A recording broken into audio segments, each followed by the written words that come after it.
Admiral Zixthara felt the familiar vibration as her ship dropped out of hyperspace.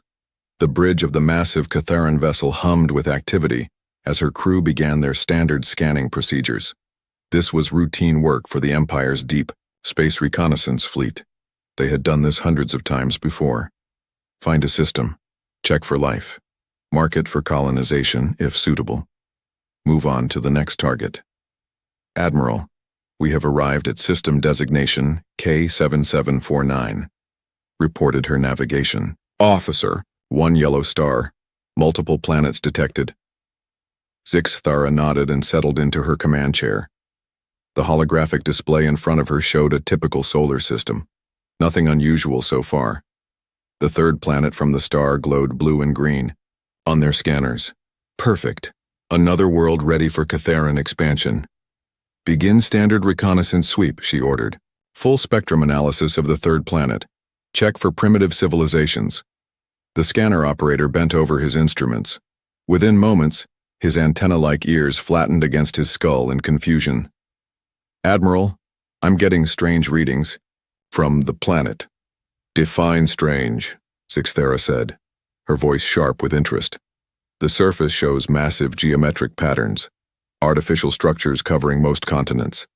And Admiral, I'm detecting energy signatures. Lots of them. Zixthara stood up and walked to the scanner station. What she saw on the display made her blood run cold. The planet below them was not a peaceful world waiting for conquest. It was a fortress. The entire surface bristled with structures that could only be weapon emplacements. Huge metal towers reached toward space. The landmasses themselves seemed to be carved into defensive positions. Tactical officer, give me a threat assessment, she commanded. The tactical officer's clawed hands moved quickly over his controls. His face went pale as the data streamed across his screen. Admiral, I count over 50,000 active weapon systems pointed directly at our fleet. The planet appears to be completely militarized. That's impossible, Zixthara whispered. No primitive world could maintain that level of military infrastructure. Her communications officer suddenly looked up from his station. Admiral, we're being scanned. Multiple sources, very sophisticated technology. On Earth, thousands of miles below the alien fleet, General Kate Murphy stood in the central command center of Earth Defense Command. Red lights flashed across every console as the alien signatures registered on their deep space scanners. She had trained for this moment her entire life. Every human alive had trained for this moment. Contact confirmed, announced Captain Jake Collins from the Fighter Command Station. Unknown vessels at grid reference 77 Alpha. Configuration suggests military purpose. General Murphy moved to the main tactical display. The alien ships hung in space like dark threats against the stars. After 800 years of preparation, first contact had finally arrived. Activate. Protocol 7, she commanded. All units to battle stations. Launch the ready squadrons. Lieutenant Commander Lisa Hayes bent over her scanning equipment. Her fingers moved with practiced efficiency as she analyzed the alien vessels. General, I'm reading massive energy signatures from the lead ship. Estimated crew complement in the thousands. Technology level appears advanced, but not beyond our countermeasures. How many ships total? Murphy asked. 17 large vessels. Admiral class by our estimates, multiple support craft. Murphy nodded grimly. The aliens had brought a fleet.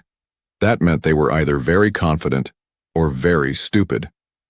Communications, attempt contact protocols, all frequencies. Dr. Watson, I need you up here now. Across the command center, dozens of technicians worked at their stations. Earth's response was swift and coordinated. Warning signals flashed to every military installation on the planet. Hidden weapon systems powered up from their concealed positions. Orbital defense platforms that had waited in silence for centuries suddenly came online. Dr. Amy Watson hurried into the command center, still adjusting her uniform. As Earth's chief xenobiologist, she had spent decades preparing translation protocols for this exact situation. General, our computers are ready to attempt linguistic analysis if they try to communicate. Good. Jake, status on our interceptor response? Captain Collins looked up from his control panel. All ready squadrons launching now, General. Estimated time to intercept formation, 14 minutes. On the main display screen, thousands of small dots began moving away from Earth. Each dot represented a combat spacecraft emerging from hidden positions throughout the solar system. The aliens had expected to find a primitive world with perhaps a few hundred aircraft. Instead, they watched in growing alarm as Earth's response force continued to grow. Admiral Zixathara stared at her tactical display in disbelief. The number of enemy contacts kept climbing. "How many ships are they launching?" she demanded. "Current count is approaching 12,000 active contacts, Admiral," her tactical officer reported, "and more are still launching." 12,000? Zixathara's voice cracked slightly. "That's more ships than our entire sector fleet." The communications officer looked up urgently. "Admiral, they're attempting to contact us. Multiple frequency bands. Very sophisticated encryption protocols. Can we understand them? Our translation computers are working on it. Initial analysis suggests a complex language structure based around military terminology." On Earth, Dr. Watson worked frantically at her translation station. The alien signals were unlike anything in their databases, but the patterns were becoming clear. "General, I'm getting basic communication established. They seem to be attempting standard diplomatic contact." "Put it on speakers," Murphy ordered. The alien voice that filled the command center was strange and melodic, but the translation computers did their work. "Unknown vessels. This is Admiral Zixathara of the Catharan Empire. We come seeking peaceful contact with your civilization." General Murphy looked around the command center. Every officer waited for her response. 800 years of preparation had led to this moment. She activated the main communications array. "Catharan vessel, this is General Kate Murphy, Supreme Defense Coordinator of Earth. You have entered restricted military space. State your intentions." There was a long pause before the alien response came back. Even through the translation, confusion was evident in the alien admiral's voice. "We seek diplomatic contact. We did not realize this system was claimed by a military power." "All human space is military space," Murphy replied simply. "We are Earth Defense Command. How do you wish to proceed?" In the depths of space, Admiral Zixathara turned to her staff. Every face showed the same expression of growing concern. They had come to catalog another primitive world. Instead, they had found something that defied all their understanding of how civilizations developed. "Admiral," her tactical officer reported quietly, "their interceptor force has reached optimal firing position. We're completely surrounded." Zixathara looked at the tactical display again. 12,000 enemy ships in perfect formation around her 17 vessels. This was not how first contact was supposed to work. The humans seemed to treat diplomacy as just another form of warfare. "Open a channel," she ordered. "We need to understand what we're dealing with here." Admiral Zixathara opened the communication channel again. Her translator computers had been working for hours, but the human language patterns still confused them. Every word seemed to connect to concepts of war, defense, and military tactics. Even their greetings sounded like battle commands. "Human Commander Murphy," she began carefully, "we request formal diplomatic discussions. We wish to establish peaceful relations between our peoples." The response came back immediately, but it was not from General Murphy. A new voice spoke through the communication system. "Catharan Admiral, this is Commander Scott Davis, Earth Defense Command Historical Division. General Murphy has directed me to provide you with necessary background information about our civilization." Zixathara looked at her communications officer with confusion. "Historical Division? Why would they send a historian to speak with us?" Commander Davis continued speaking. "Admiral, our scans indicate you expected to find a primitive world. To understand why you are wrong, you must understand our history. We have been at war for 808 years. 800 years? Zixathara repeated in shock. That's impossible.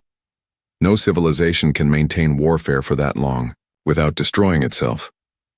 We have not been fighting each other, Davis explained patiently. We have been preparing to fight you. The silence on the Catharan bridge was complete. Every officer stared at the communication console. Finally, Zixathera found her voice. Preparing to fight us? But we have never met your species before. Not your species specifically, Davis replied. But we knew someone like you would come. In the year 1579 of our calendar, a human scientist named Dr. Richard Stone calculated that hostile alien contact was inevitable. His mathematics showed that within 1,000 years a spacefaring military power would find Earth and attempt conquest. Zixathera felt a chill run through her body. And you believed this prediction? We did more than believe it. We prepared for it. Every day, for 800 years, we have been getting ready for this moment. On Earth, Commander Davis stood in the archives deep beneath Defense Command headquarters. Around him, massive databanks held the complete military history of human civilization. He had spent his entire career studying how humanity had transformed itself from a divided world into a unified war machine. Tell me about this preparation, Admiral Zixathera requested. Davis activated a holographic display that showed Earth's transformation over the centuries. In 1587, 8 years after Dr. Stone's prediction, every nation on Earth signed the Unity Defense Pact. All human governments dissolved themselves to create a single military command structure. Every human citizen became a soldier in the Earth Defense Force. The hologram showed cities being rebuilt, coastlines being fortified, and mountains being carved into weapon positions. We realized that if hostile aliens found us, they would have technology we could not match. So we focused on what we could control: numbers, preparation, and perfect coordination. Your entire species joined the military? Zixathera asked. Every human alive serves in some capacity. We have no civilians. Our artists create propaganda and psychological warfare materials. Our scientists develop weapons and defensive systems. Our farmers grow food for the military. Our children begin combat training at age 5. Captain Maria Santos, Earth's chief diplomatic officer, joined the conversation. Admiral, I am what humans call a diplomat. But my training included 15 years of combat operations, 10 years of strategic planning, and 5 years of psychological warfare techniques. Diplomacy is just another form of warfare. Zixathera turned to her own staff. This is unprecedented. An entire species that has militarized itself completely? Her cultural analyst, a specialist in primitive civilizations, spoke up. Admiral, our databases show that militarized societies always collapse or turn on themselves. Internal warfare is inevitable when a species becomes too focused on military power. That would be true if we were preparing to fight each other, Commander Davis interjected. But we were preparing to fight aliens. External threats create unity, not division. We have had no wars between humans for 800 years because we have been preparing for a war with you. The Catharan bridge crew exchanged worried glances. Their empire had conquered hundreds of worlds, but they had never encountered anything like this. Most civilizations fought among themselves until the Empire arrived to impose order. These humans had imposed order on themselves. What is your population? Zixathera asked. 15 billion humans, Captain Santos replied. 12 billion are active military personnel. The remaining 3 billion are support staff, engineers, strategists, and command personnel. All have military training. 12 billion active military? Zixathera's voice was barely a whisper. That's larger than our entire empire's combined forces. Yes, Santos said simply. We noticed your 17 ships when you arrived. We have been tracking your approach for 3 days. Our defense grid has been locked onto your vessels since you entered our outer sensor range. Commander Davis brought up another hologram. Admiral, I want you to understand what you are looking at. This is not just a militarized planet. This is a species that has evolved beyond normal civilization. We have become something new. The display showed Earth's industrial capacity. Every factory built weapons or military equipment. Every city was designed as a fortress. Every road could be converted to a military runway within hours. The planet's entire surface was one massive military installation. We call it the siege mentality, Davis explained. When you know the enemy is coming, but you don't know when. You prepare for everything. We have spent 8 centuries anticipating every possible alien attack scenario. Every possible scenario? Zixthara asked. We have battle plans for invasion fleets of every size from 10 ships to 10,000. We have prepared for ground assault, orbital bombardment, biological warfare, and technological infiltration. We have trained for fighting in space on planets and in dimensions we have never seen. Captain Santos added, we have also prepared for the possibility that the aliens might be friendly. But our definition of friendly might be different from yours. We believe that any species capable of interstellar travel must be militarily powerful. Therefore, any contact with aliens is essentially military contact. Even diplomatic contact? Zixthara asked. Especially diplomatic contact. Diplomacy is how military powers avoid fighting when the cost would be too high. We are willing to be diplomatic, Admiral, but we want you to understand the terms. What terms? You are 17 ships facing a planet with 12 billion soldiers and 50,000 active weapon systems. You have found us exactly as Dr. Stone predicted you would. Now we must decide together whether this ends in warfare or alliance. Admiral Zixthara looked around her bridge. Her officers were pale and silent. They had come to catalog another primitive world for easy conquest. Instead, they had found a species that had spent 8 centuries preparing specifically for their arrival. Commander Davis, she said slowly, what would you have done if we had not come? We would have kept preparing, Davis replied, and eventually we would have come looking for you. Admiral Zixthara sent an emergency message to the Catharan Empire's Central Command. The response came back within hours. Supreme Commander Velthar himself would review the situation. This had never happened before in the Empire's long history of conquest. The holographic image of Supreme Commander Velthar appeared on the bridge of Zixthara's ship. His massive form and battle-scarred face showed the experience of someone who had conquered dozens of worlds personally. Behind him stood the Empire's ruling council, their faces grim as they listened to the initial reports. Admiral Zixthara, Velthar began, his voice carrying the authority of absolute command. Explain to me how 17 ships of our finest fleet are being held at bay by a single primitive world. Supreme Commander, they are not primitive. Our initial assessment was completely wrong. Zixthara activated her tactical display, showing Earth's defensive positions. This planet has a standing military force of 12 billion active personnel. Every single member of their species serves in their military. 12 billion? One of the council members interrupted. That's impossible. No species can maintain that level of militarization. They can and they have, Zixthara replied. For over 800 years. Supreme Commander, we need to understand what we're dealing with here. Velthar studied the tactical display with growing concern. The Catharan Empire had conquered 847 worlds, but they had never seen anything like this. Have you attempted to make contact with their leadership? Yes, Supreme Commander, but every contact goes through military channels. They have no civilian government, no separate diplomatic corps. Everything is military. On Earth, Colonel Danny, Brooks walked through the corridors of the Deep Defense Archives. These underground facilities stretched for miles beneath the planet's surface, containing every piece of military intelligence humanity had gathered over 8 centuries. As Earth's military liaison for alien contact, he had been chosen to share selected information with the Catharan Empire. Supreme Commander Velthar, Brooks said as he entered the communication chamber. I am Colonel Danny Brooks, Earth Defense Force. I understand you wish to know more about our civilization.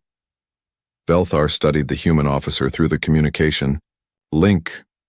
Brooks looked ordinary enough, but something in his eyes suggested depths of military knowledge that made even the Supreme Commander uncomfortable. Colonel, we have reviewed your historical records. You claim your entire species has been preparing for our arrival for 8 centuries. Not your arrival specifically, Brooks replied. We have been preparing for the arrival of any hostile spacefaring civilization. Our analysis suggested that such contact was inevitable. And you prepared by militarizing your entire world? We did much more than that. Brooks activated a holographic display that showed Earth's transformation over the centuries. Supreme Commander, we didn't just become military. We became warfare itself. The display showed human cities, but they were unlike anything in the Catharan databases. Every building served a military purpose. Every street could become a firing position. Every park contained hidden weapon systems. The entire planet was designed as a single massive fortress. Our children begin tactical training at age 5, Brooks continued. By age 10, they can operate basic military equipment. By age 15, they have chosen their military specialization. By age 20, they are fully trained soldiers with years of combat simulation experience. Combat simulation? Veltar asked. We have been fighting simulated wars against imaginary alien invaders for 800 years. Every human alive has participated in thousands of battle scenarios. We have fought every type of enemy we could imagine. Major Rachel Clark joined the conversation from the Strategic Planning Division. Supreme Commander, we have analyzed your ship since your arrival.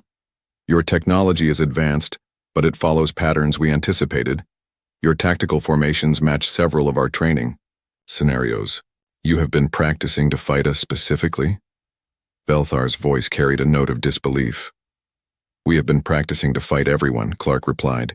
We developed battle plans for every possible alien encounter. Your technology level, ship configurations, and tactical approaches all fall within our prepared scenarios. Velthar turned to his own tactical advisors. Is this possible? Can a species actually prepare for unknown enemies? His chief military analyst, a veteran of hundreds of planetary conquests, spoke carefully. Supreme Commander, our intelligence suggests they have achieved something unprecedented. They have created a military civilization that has optimized itself for warfare without actually fighting wars. How is that possible? They fight each other constantly in training exercises. Their entire economy is built around military production. Their art, literature, and entertainment all focus on military themes. They have created a culture where everyone thinks like a soldier. Captain Tony Miller, commander of Earth's 1st Contact Regiment, entered the communication chamber. Supreme Commander, we have prepared a demonstration for you. With your permission, we would like to show you something. What kind of demonstration? We would like to show you how quickly we can mobilize our defenses. We have kept our forces at minimal readiness during our communications. If you agree, we will show you our full defensive capability. Velthar looked at his advisors. Several shook their heads, but his curiosity was stronger than his caution. Very well. Proceed with your demonstration. On Earth, General Kate Murphy gave a single command to her staff. Activate full defensive readiness, all systems online. Across the planet, the transformation was instant. Weapon systems that had been powered down came online. Hidden missile silos opened their hatches. Orbital platforms that had been drifting in standby mode activated their engines and moved to combat positions. On the Catharan ships, alarm sirens began wailing. Admiral, the tactical officer shouted, I'm reading massive energy spikes from the planet. New contacts appearing everywhere. Admiral Zixathera looked at her display in horror. The number of active weapon systems had tripled in less than 10 minutes. How many weapons are they showing us now?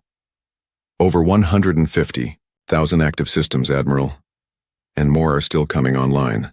Captain Miller's voice came through the communication system. Supreme Commander, what you are seeing is our standard defensive readiness. This is not our maximum capability. This is simply our normal response to a potential threat. Normal response? Velthar's voice was strained. Yes. We maintain 3 levels of defensive readiness. You have just seen Level 1. Level 2 involves our mobile defense fleets. Level 3 involves our planetary bombardment systems. Planetary bombardment systems? Supreme Commander, we assumed that any alien invasion would involve orbital bombardment of our cities. So we built weapons capable of shooting back. Our planetary defense cannons can engage targets at ranges of over 1 million kilometers. Velthar looked at the tactical display showing Earth's defensive capabilities. The planet was not just militarized, it was a weapon. The entire world had been turned into a single, massive fortress designed to destroy any force that approached it. Colonel Brooks, he said slowly, what do you want from us? We want what we have always wanted, Supreme Commander. We want to survive. For 800 years we have prepared for this moment. Now that it has arrived, we must decide together what happens next. And if we decide to leave your system and never return, then we would prepare for the next visitors. But Supreme Commander, we know about your empire now. We know you exist. We know your technology level and your military capabilities. We cannot unknow these things. What are you saying? We are saying that contact has been made. The age of preparation is over. The age of action is about to begin. Supreme Commander Velthar made a decision that would change the history of both species. He decided to test the humans. If they were truly as militarily advanced as they claimed, then the Catharan Empire needed to know exactly what they were dealing with. Admiral Zixathara, he commanded through the communication link. I am sending War Master Kethnar with our finest battle fleet to your location. We will conduct training exercises with these humans. We need to understand their true capabilities, or Master. Kethnar was the Empire's greatest military commander. He had never lost a battle in over 300 engagements across 50 different worlds. His fleet represented the absolute best of Catharan military technology and tactics. If anyone could properly test the humans, it would be him. On Earth, General Kevin Wright received the news of the incoming Catharan battle fleet with calm satisfaction. As Earth's tactical command chief, he had been waiting his entire life for this moment. A real test against actual alien military forces. How many ships are they sending? He asked his intelligence officer. Preliminary scans showed 230 vessels, General. Mix of heavy cruisers, destroyers, and support craft. They appear to be bringing their best equipment. Wright nodded and activated the main tactical display. Good. We'll finally get to see how our training compares to real combat. Alert all division commanders. This is what we've been preparing for. Lieutenant Colonel Beth Turner stood in the command center of Earth's Rapid Response Fleet. Around her, thousands of human ships prepared for the mock battle that would determine the future relationship between the two species. Turner had commanded fleet operations for 15 years, but this would be her greatest challenge. Colonel Turner, General Wright's voice came through the communication system. Your fleet will engage the Catharan force in the outer system. Rules of engagement are simulation mode. No live weapons, but full tactical deployment. Understood, General. How much of our capability should we reveal? Show them what we can do, Colonel. All of it. Turner smiled. For 800 years, humans had wondered how they would perform against real alien military forces. Now they would find out. All ships, this is Fleet Command. Prepare for full combat deployment. This is not a drill. War Master Kethnar's fleet dropped out of hyperspace at the edge of Earth's solar system 3 days later. His massive flagship, the Void Hammer, bristled with weapons that had conquered dozens of worlds. Around him, his fleet formed the perfect attack formation that had never failed him. War Master, his tactical officer reported, we are detecting human fleet movements throughout the system. They appear to be responding to our arrival. How many ships? Current count is approximately 8,000 vessels, War Master. All appear to be military craft. Kethnar studied the tactical display. 8,000 ships was a significant force, but his own fleet had defeated larger numbers before. Begin the engagement simulation. Show me what these humans can do. The mock battle began with both fleets maneuvering for position. Kethnar deployed his ships in the standard Catharan attack formation that had proven successful against every enemy they had ever faced. His heavy cruisers moved to the center while his destroyers flanked the enemy positions. But something was wrong. The human ships were not responding the way enemies usually did.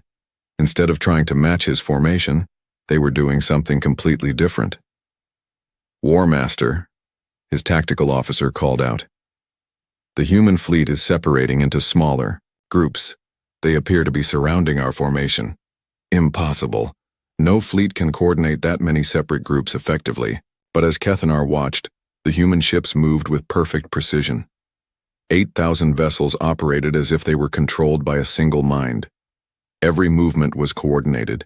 Every tactical decision was instantly communicated to every other. Ship Lieutenant Colonel Turner watched the Catharan fleet formation with professional interest. The aliens were using classic military tactics: strong center, flanking forces, standard engagement protocols. It was exactly what her training had prepared her for. "All group commanders," she broadcast to her fleet. "The enemy is using Formation Delta 7 from our training simulations. Execute counter-formation Delta 7 Alpha." Across the human fleet, 8,000 ships moved into a complex three-dimensional formation that completely surrounded the Catharan force. The maneuver was so perfectly executed that it looked like a choreographed dance. War Master Kethnar had never seen anything like it. "How are they coordinating so many ships?" His communications officer looked up from his instruments. "War Master, they appear to be using some form of shared tactical consciousness. Every ship is responding to orders simultaneously." "That's impossible. No species can achieve that level of coordination." But the evidence was right in front of him. The human fleet moved like a single organism. When one group of ships changed direction, every other group adjusted instantly to maintain the formation. It was military coordination beyond anything in Catharan experience. Captain Nick Rodriguez commanded the Human Special Operations Division that had been added to the fleet for this exercise. His ships were smaller and faster than the main battle fleet, designed for precision strikes and unconventional tactics. "Colonel Turner," he reported, "Special Ops Division is in position. We have identified 17 critical weak points in the enemy formation. Proceed with demonstration attack, Captain." Rodriguez's ships moved through the battle space like hunting predators. They avoided the main Catharan weapons and struck at support vessels and communication ships. Within minutes, they had effectively disabled the alien fleet's ability to coordinate their defense. War Master Kethnar watched in growing amazement as his simulated fleet was systematically dismantled. The humans were not just defeating him. They were teaching him lessons in military tactics that he had never imagined. "War Master," his tactical officer reported, "our fleet cohesion is breaking down. They have neutralized our command and control systems. How long has this engagement been running?" 14 minutes, War Master." 14 minutes.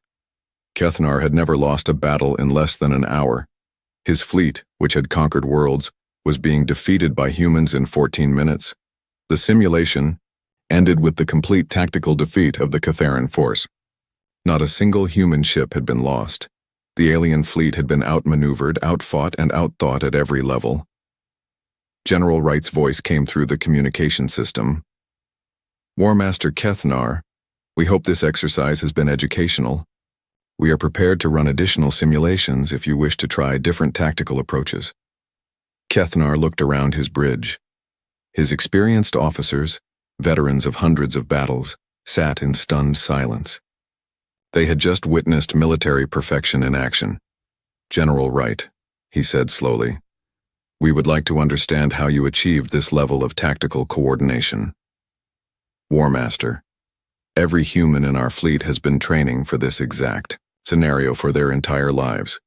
We have fought this battle thousands of times in simulation. We know every possible variation of your tactical approach. You have been practicing specifically to fight our formations?" "We have been practicing to fight every formation. Your tactics are efficient, War Master, but they follow predictable patterns. We have spent 8 centuries learning to recognize and counter every military pattern we could imagine." Captain Rodriguez added, "War Master, we have also been training for unconventional warfare. Your fleet is designed to fight traditional space battles. We have been preparing for every type of combat scenario possible." Kethnar realized that he was not just looking at a militarized species. He was looking at a species that had evolved beyond normal military thinking. These humans had become something new, something that had perfected the art of warfare itself. "General Wright," he said, "what happens now?" "Now we decide whether we are enemies or allies, War Master. But either way, both of our species have learned something important today." "What is that?" "You have learned that humans are not the primitive species you expected to find. And we have learned that our 800 years of preparation were not wasted." The Catharan Empire Council met in emergency session for 3 days following the test battle. Supreme Commander Velthar stood before the holographic display showing the complete tactical breakdown of their finest fleet's defeat. The numbers were undeniable. The humans had achieved a perfect victory in 14 minutes. The choice before us is simple, Velthar announced to the council. We can attempt to conquer a species that has spent 800 years preparing specifically for our arrival, or we can forge an alliance with the most militarily advanced civilization we have ever encountered. War Master Kethnar, still recovering from his tactical defeat, spoke from his position at the military advisory table. Supreme Commander, I have fought in over 300 battles. I have never encountered an enemy that operates at this level of coordination. These humans do not just fight wars, they have become war itself.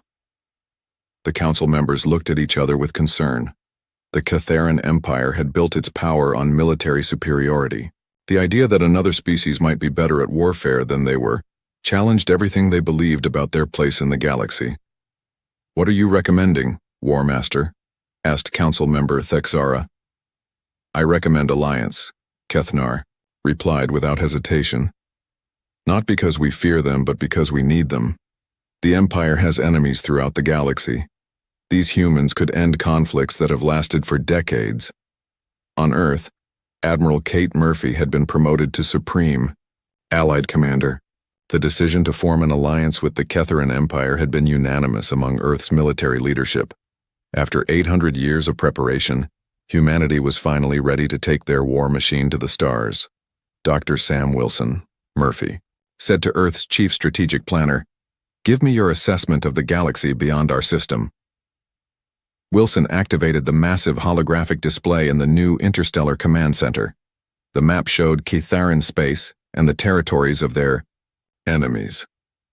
Admiral, our analysis of Catharan military records shows ongoing conflicts with 17 different species. Some of these wars have been running for over 200 years. Stalemates? Exactly. Both sides are evenly matched, so the fighting continues without resolution. The Catharans have superior technology, but their enemies have advantages in numbers or defensive positions. Murphy studied the galactic map with the eye of someone who had spent her entire life preparing for interstellar warfare. These conflicts could be resolved quickly with proper tactical coordination. That's what we believe, Admiral. The Catharans fight using traditional military doctrine. Their enemies have adapted to counter that doctrine, but none of them have ever faced human tactical thinking. General Lisa Brown entered the command center wearing the new uniform of the Earth Expeditionary Force. As the commander chosen to lead humanity's first interstellar military operation, she carried the hopes and preparations of 800 years on her shoulders. Admiral Murphy, she reported, the first expeditionary fleet is ready for departure. 2,000 ships, full tactical support, and our best commanders. How many troops total? 5 million personnel, Admiral. All volunteers, all specifically trained for alien combat scenarios. Murphy nodded with satisfaction. 5 million human soldiers, each one trained from childhood for this exact mission, would be enough to change the balance of power in any conflict. General Brown, your mission is to demonstrate human military effectiveness in support of our new Catharan allies. Show the galaxy what 800 years of preparation can accomplish. The combined human Catharan fleet departed from Earth's solar system 3 weeks later. It was the first time in human history that their ships had traveled beyond their home system. But the crews were not nervous. They had been training for this mission their entire lives. Admiral Zixthura, now serving as the Catharan liaison to the human fleet, watched in amazement as the human ships maintained perfect formation during the hyperspace jump. Even during faster-than-light travel, the humans operated with the same precision they had shown during the test battle. General Brown, she said through the communication link, where are we heading for our first operation? The Vrex conflict, Brown replied. Your records show that you have been fighting the Vrex Federation for 147 years. Both sides are entrenched in defensive positions around the Kalar system. We're going to end that war. The Vrex Federation had been fighting the Catharan Empire longer than most civilizations had existed. Their defensive installations around the Kalar system were considered impregnable. Generations of Vrex soldiers had been born, lived, and died in those fortified positions. When the combined fleet arrived at Kalar, The Vrex commanders initially thought it was another standard Catharan assault. They had repelled hundreds of such attacks over the decades. Their defensive protocols were automatic, but this attack was different. The human ships moved in formations that made no sense according to traditional military doctrine. Instead of attempting to break through the Vrex defensive lines, they seemed to flow around them like water. General Brown stood on the bridge of her flagship, watching the tactical display with professional satisfaction. All group commanders execute siege-breaking formation Omega-7. The human fleet split into dozens of smaller groups, each one attacking a different point in the Vrex defensive network. But these were not random attacks.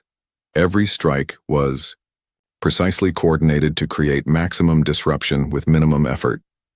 Within 6 hours, the Vrex defensive network that had held for nearly 150 years was collapsing. The human ships had identified weaknesses that neither side had noticed during decades of fighting. They exploited these weaknesses with surgical precision. Vrex Command, General Brown broadcast on all frequencies. This is General Lisa Brown, of the Earth Expeditionary Force. Your defensive positions have been neutralized. We are prepared to discuss terms for ending this conflict. The response came back filled with confusion and disbelief. Earth Force, this is General Klex of the Vrex Federation. How did you break our defenses so quickly? General Klex, we have been studying your conflict for several weeks.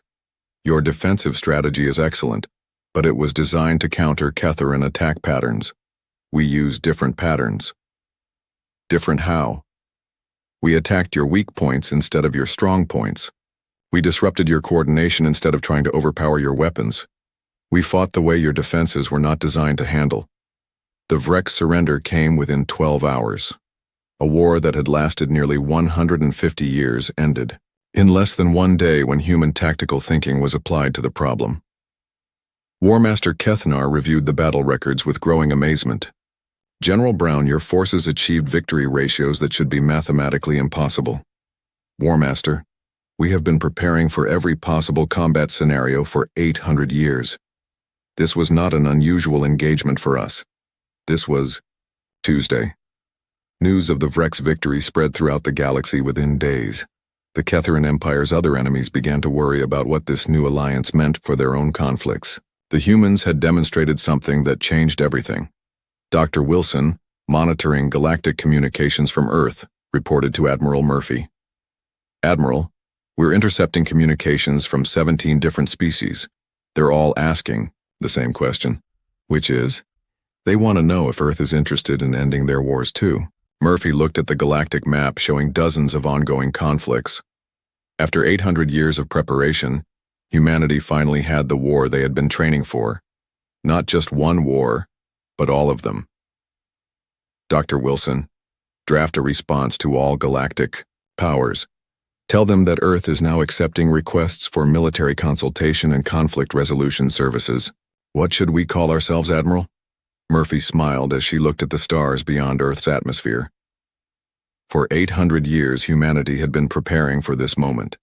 Now they were ready to bring their perfected art of warfare to the entire galaxy. Tell them we are the species that spent 800 years preparing for war. Tell them we are humanity, and the age of endless galactic conflicts is over.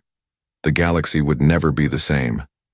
Earth had awakened, and the universe was about to learn what 8 centuries of military evolution could accomplish.